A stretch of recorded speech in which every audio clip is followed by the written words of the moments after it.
આજે આપણે વાત કરવાના છીએ ખૂબ અગત્યની અને તે ફિનોલની પ્રક્રિયાઓ વિશે. એમાં પહેલી એક પ્રક્રિયાની વાત કરીએ છીએ અને તે ફિનોલનું નાઇટ્રેશન.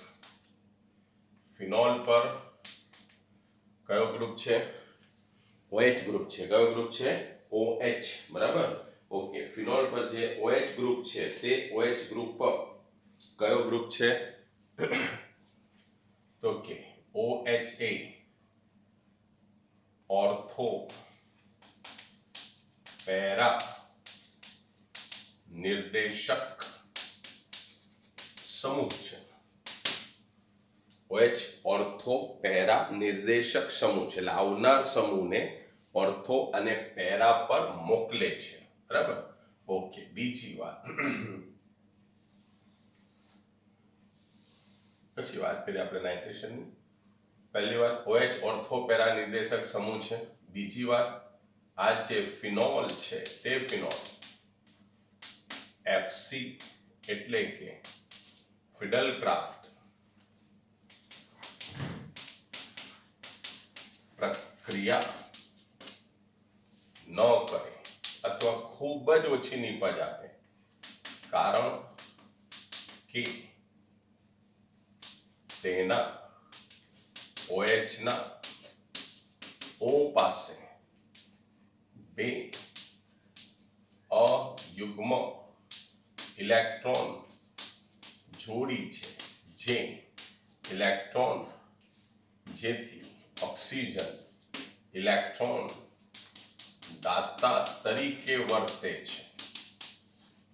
ચાલો, પહેલા બે વસ્તુ ક્લિયર કરી દીધી મેં કે ફિનોલની અંદર રહેલો જે OH છે તે ઓર્થો પેરા નિર્દેશક છે. બીજું કે તે ફિડલક્રાફ્ટ પ્રક્રિયા કરતો નથી. એટલે હવે બાકી જે પ્રક્રિયા છે એમાં પહેલી પ્રક્રિયા અને તે ફિનોલનું નાઇટ્રેશન. તો કે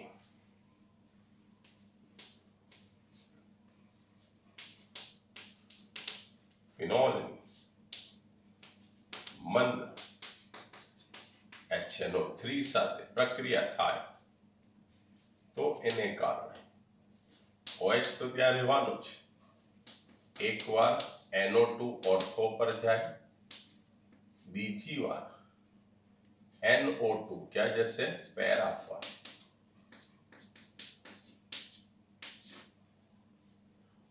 આને કહેવાય ઓર્થો નાઇટ્રોફિનોલ અને આને કહેવાય para nitrophenol. Ortho nitrophenol, para nitrophenol. બરાબર. ઓકે, તો ઓર્થો નાઇટ્રોફિનોલ અને આને પેરા નાઇટ્રોફિનોલ તરીકે ઓળખવામાં આવે. બરાબર. ચાલો, હવે બીજી એક વાત અને તે IUPAC નામ જો ગણીએ તો 2 નાઇટ્રોફિનોલ એન્ડ 4 નાઇટ્રોફિનોલ. બરાબર. ઓકે, આ જે છે તે બી સામાન્ય નામ જ છે. બરાબર.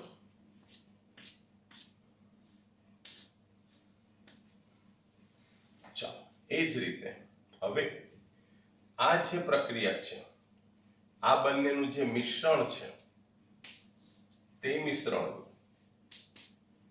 સાંદ્ર HNO3 સાથે જો પ્રક્રિયા કરવામાં આવે તો એને પરિણામ સ્વરૂપે એમાંથી એનો OH તો પોતાની જગ્યા પર રહેવાનો જ. એકવાર NO2 અહીંયા આવે, એકવાર NO2 અહીંયા આવે.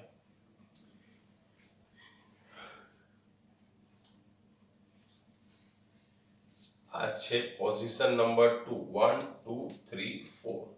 એટલે એને કહેવાય 2,4 ડાય નાઇટ્રોફિનોલ. શું કહેવાય? 2,4 ડાય નાઇટ્રોફિનોલ તેમાંથી બને. ચાલો, અથવા બીજી એક પ્રક્રિયા,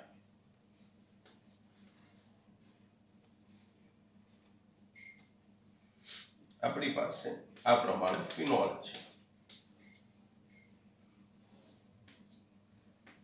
એની સાંદ્ર HNO3 અને ઊંચા તાપમાને જો પ્રક્રિયા કરવામાં આવે, બરાબર, સાંદ્ર HNO3 અથવા તો ધુમાયમાન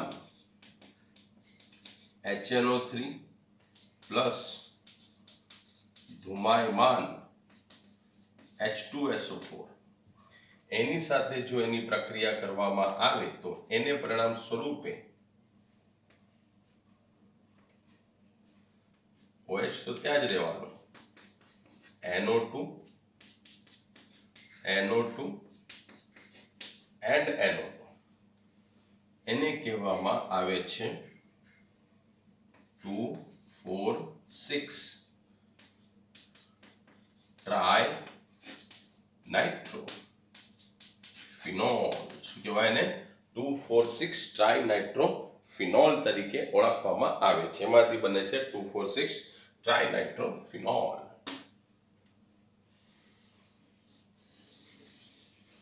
ઓકે, ફિનોલની બીજી એક પ્રક્રિયાની આપણે વાત કરીએ, ફિનોલના નાઇટ્રેશનની આપણે વાત કરીએ.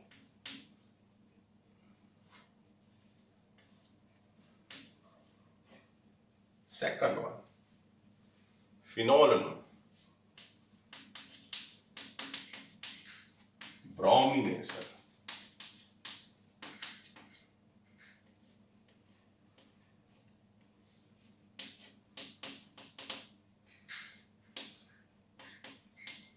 Br2 in CH2 or in FeBr3.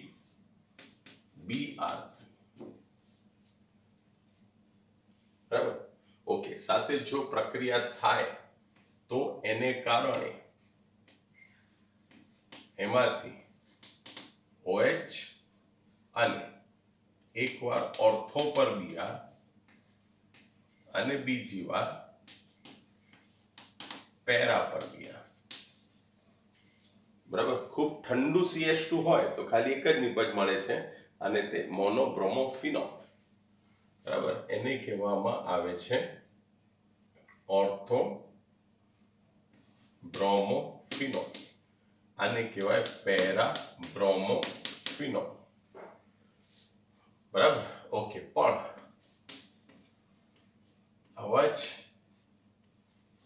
OH ની જે પ્રક્રિયા છે તે જો ઓનલી Br2 સાથે કરવામાં, Br2 જળ સાથે, તો એને કારણે અહીંયા OH Br and Br, તો એને કહેવામાં આવે છે 2,4,6 ટ્રાય બ્રોમોફિનોલ. શું કહેવાય ને? 2,4,6 ટ્રાય બ્રોમોફિનોલ. ઓકે, ચાલો. હવે આ થઈ વાત ફિનોલના બ્રોમિનેશન વિશેની. બરાબર.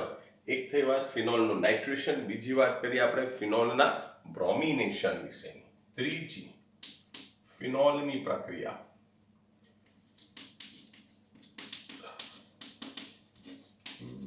ફિનોલમાંથી બેન્ઝીન, ખૂબ સરળ અને ખૂબ અગત્યની પ્રક્રિયા.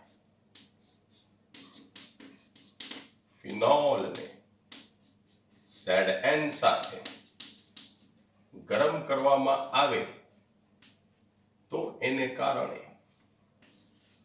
એમાંથી બને છે માત્ર બેન્ઝીન અને સાથે ZNO દૂર થાય. શું દૂર થાય? ZNO, zinc oxide. આ H જે છે તે અહીંયા જોડાઈ જશે, કારણ કે કાર્બન, દરેક કાર્બન સાથે એક હાઇડ્રોજન તો હોય જ છે. બરાબર. ઓકે, ત્યાર પછી ચોથી, ફિનોલનું ઓક્સિડેશન. કોનું? ફિનોલનું ઓક્સિડેશન. અને એ બી કરીશું કોની સાથે? સ્ટ્રોંગ, પ્રબળ એવા ઓક્સિડેશન કરતા આવડે. phenolene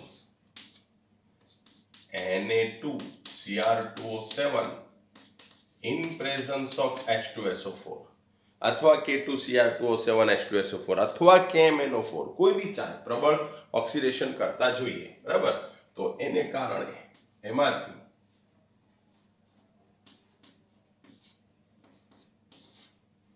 ડબલ બોન્ડ O એટલે એમાંથી બને છે એક પદાર્થ, એને કહેવાય બેન્ઝોક્વિનોન. બેન્ઝોક્વિનોન એ સામાન્ય નામ છે. કેવું નામ છે? સામાન્ય નામ.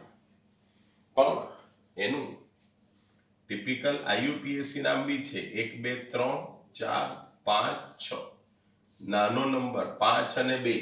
એટલે હવે બરાબર જોજો, આ બેન્ઝીન નથી, આ છે સાયક્લોહેક્સ. શું છે? સાયક્લોહેક્સ.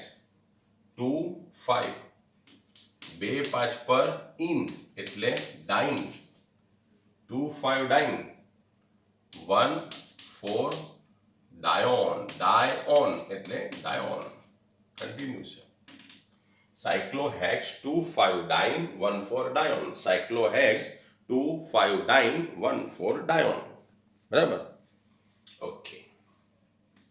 પ્રક્રિયા નંબર 5 ખૂબ ઇમ્પોર્ટન્ટ. ફિનોલમાંથી સેલિસિલિક એસિડ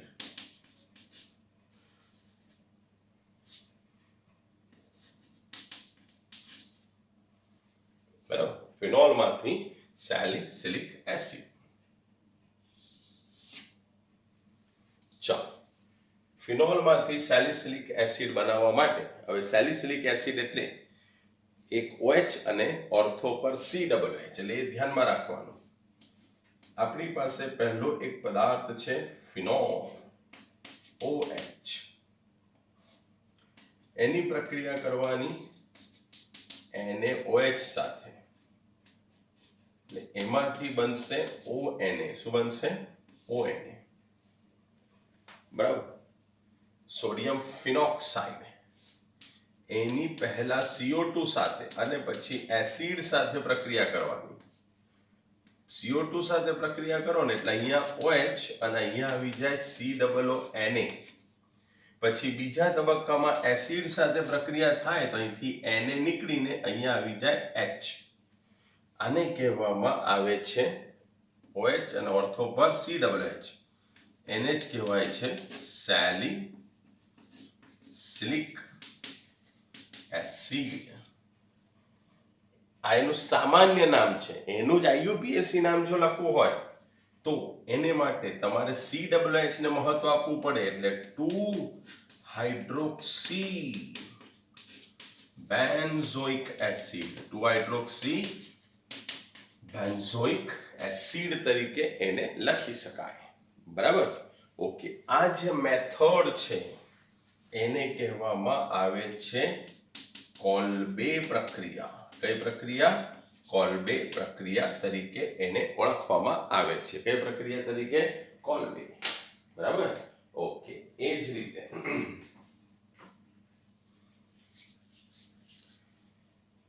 ફિનોલની બીજી એક પ્રક્રિયા છે અને તે ફિનોલમાંથી સેલિસાલ્ડીહાઇડ.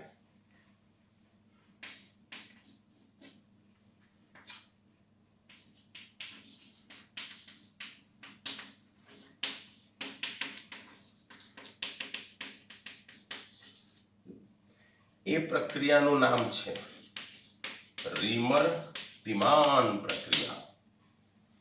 ફિનોલમાંથી શું બનાવવાનું છે આપણે? સેલિસાલ્ડીહાઇડ. ફિનોલમાંથી શું બનાવવાનું છે? સેલિસાલ્ડીહાઇડ.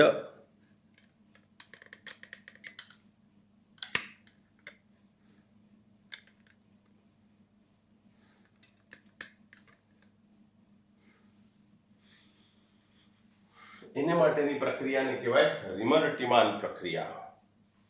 બરાબર. સેલિસિલિક એસિડ બનાવવાની પ્રક્રિયાને કોલ્બે પ્રક્રિયા. અને સેલિસાલ્ડીહાઇડ COH ની જગ્યાએ CH આવશે. એને માટે સૌથી પહેલા તો ફિનોલની પ્રક્રિયા ક્લોરોફોર્મ CHCl3 ક્લોરોફોર્મ એટલે શું CHCl3 અને NaOH સાથે કરવામાં આવે છે કોની સાથે CHCl3 અને NaOH CHCl3 અને NaOH તો એક મધ્યસ્થી પદાર્થ બને છે જે તરત જ વિઘટન પામે છે હવે NaOH છે એટલે ઉપર ONA આવવાનો બરાબર અને બાજુમાં બને છે CHCl2 ONA અને CHCl2 એની વળી પાછી આગળ સેમ પ્રક્રિયા થાય છે કોની સાથે NaOH સાથે કોની સાથે NaOH અને CHCl3 સાથે બરાબર સેમ પ્રક્રિયા સાથે પ્રક્રિયા થઈ ફરી પાછું એમાંથી બની જાય છે ONA અને અહીંયા બની જાય છે CHO શું બની જાય છે ONA અને CHO બસ હવે એની પ્રક્રિયા કરી દેવાની એસિડ સાથે એટલે ઉપર બની જશે OH અને અહીંયા બની જશે CHO એને કહેવામાં આવે છે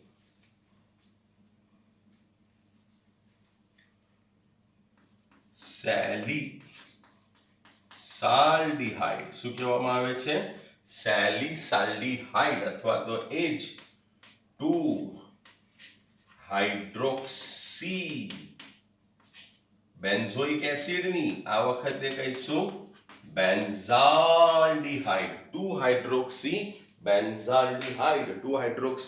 બેન્ઝાલ્ડીહાઇડ બરાબર તો એ રીતે ફિનોલમાંથી શું બને સેલિસાલ્ડીહાઇડ બનતું શું બની શકે સેલિસાલ્ડીહાઇડ ફરી પાછું સેલિસિલિક એસિડ બનાવવાની કોલ્બે પ્રક્રિયા અને ફિનોલમાંથી સેલિસાલ્ડીહાઇડ બનાવવા માટેની પ્રક્રિયા એટલે રિમર્ટિમાન કોલ્બે એટલે NaOH અને CO2 જ્યારે રિમર્ટિમાન એટલે ક્લોરોફોર્મ અને NaOH અને CO2 આમાં NaOH અને ક્લોરોફોર્મ એ બી યાદ રાખવાનું સહેલું છે કારણ કે સેલિસિલિક એસિડમાં COOH આવે છે એટલે COO આવે છે એટલે CO2 જોઈએ NaOH તો બંનેમાં જોઈએ જ આમાં CO2 જોઈએ છે હવે આની અંદર પહેલો પદ આમાં CO એટલે CO2 લીધો આમાં CH આવે છે એટલે CHCl3 ક્લોરોફોર્મ NaOH અને CO2 NaOH અને ક્લોરોફોર્મ NaOH અને CO2 એટલે સેલિસિલિક બની જાય કોલ્બે પ્રક્રિયા NaOH અને CHCl3 ક્લોરોફોર્મ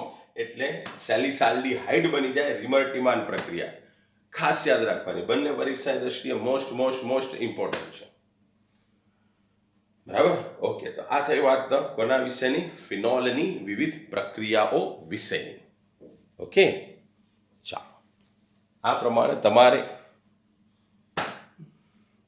સ્ક્રીનશોટ લઈને આની નોટ્સ લખી કાઢવાની છે તૈયાર કરી નાખવાની છે આગળની મેં નોટ્સ તમને મોકલી ફરી પાછી એટલે વારાફરતી લખી લેજો તમે નોટની અંદર જેટલી પણ નોટ્સ મોકલી છે ને બસ એટલું સરસ વ્યવસ્થિત લખજો અને આ પણ તમે ફરી પાછું સ્ક્રીનશોટ લઈને વ્યવસ્થિત લખી કાઢજો ખરું